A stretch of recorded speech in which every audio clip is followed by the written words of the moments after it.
Paper leak वाला कोई लड़का है? आ जाओ। ये जो पेपर चोरी किया ना आपका, ये आपको रोकने का तरीका है, ये आपको ठगने का तरीका है। सच्चाई ये है कि आप पिछड़े वर्ग के हो और इस देश में आप जैसे युवाओं का कोई भविष्य नहीं है। आपने राम मंदिर का फंक्शन देखा, उसमें आपने एक ओबीसी चेहरा देखा, एक आदिवासी चेहरा देखा? नहीं। यहाँ पे पेपर लीक वाला कोई लड़का है? आ जाओ। नाम क्या है तुम्हारा? अंकित। पूरा नाम क्या है? आ जाओ ऊपर।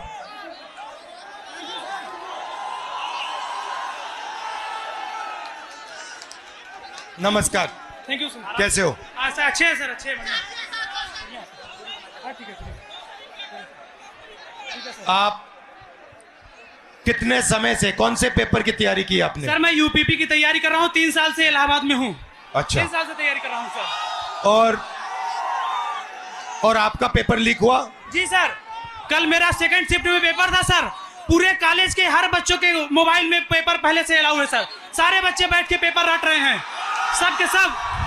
और इसी तरह मेरे बड़े भाई 7 साल से इलाहाबाद में संघर्ष कर रहे हैं। आरओ का पेपर देने गए सर, कमीशन बोल रहा है नहीं है, लेकिन सबके मोबाइल में वो पेपर था सर, सबके मोबाइल में पेपर था। तो नुकसान तो आपका हो रहा है। जी सर। और नुकसान इन सब युवाओं का हो रहा है। सर मेरे सभी भाइयों का हो रहा है नुकसान। फायदा किसका हो रहा है? फायदा सर सरकार का हो रहा है सर। 50-60 हजार भर्ती निकाली है, 150 रुपए के हिसाब से लाखों करोड़ों रुपए वसूल के रख ली। और परीक्षा सर होम डिस्ट्रिक्ट में करके नकल का पूरा भरमार लगा दिया सर।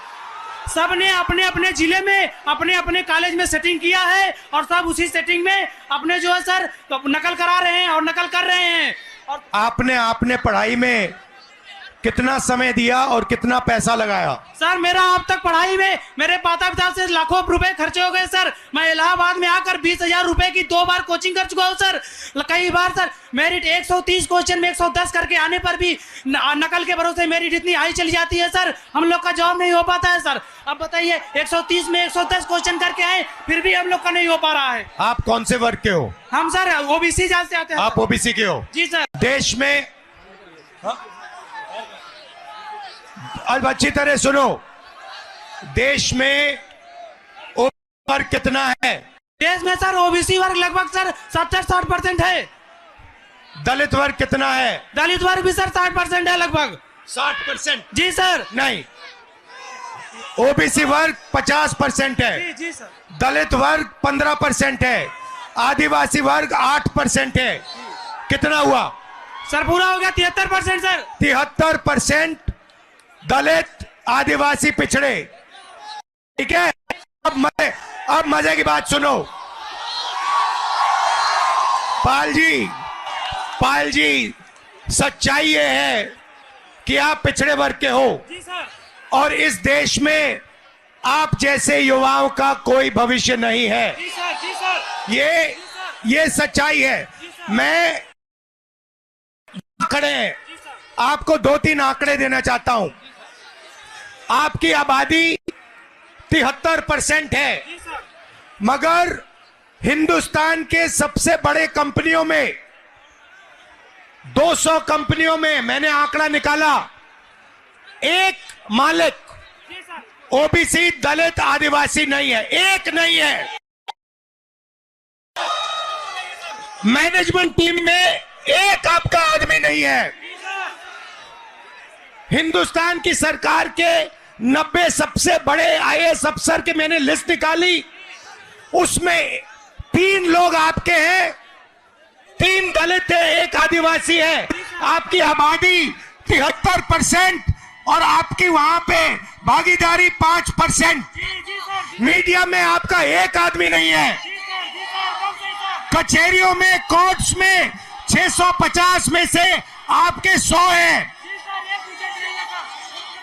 तो आप लोग देश को चलाते हो, आप अपना, और आपका यहां कुछ नहीं है।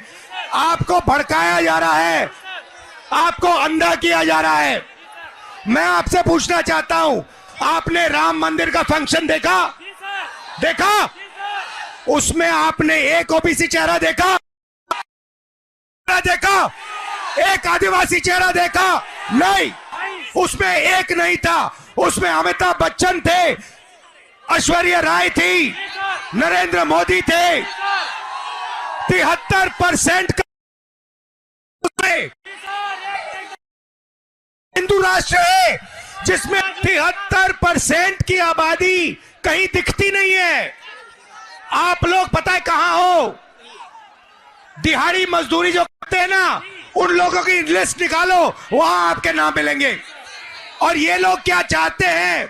ये लोग चाहते हैं कि आप लोग कभी भी इस देश को कंट्रोल ना कर पाओ। ये देश आपका है, 73% का है। और ये जो पेपर चोरी किया ना आपका, ये आपको रोकने का तरीका है, ये आपको ठगने का तरीका है।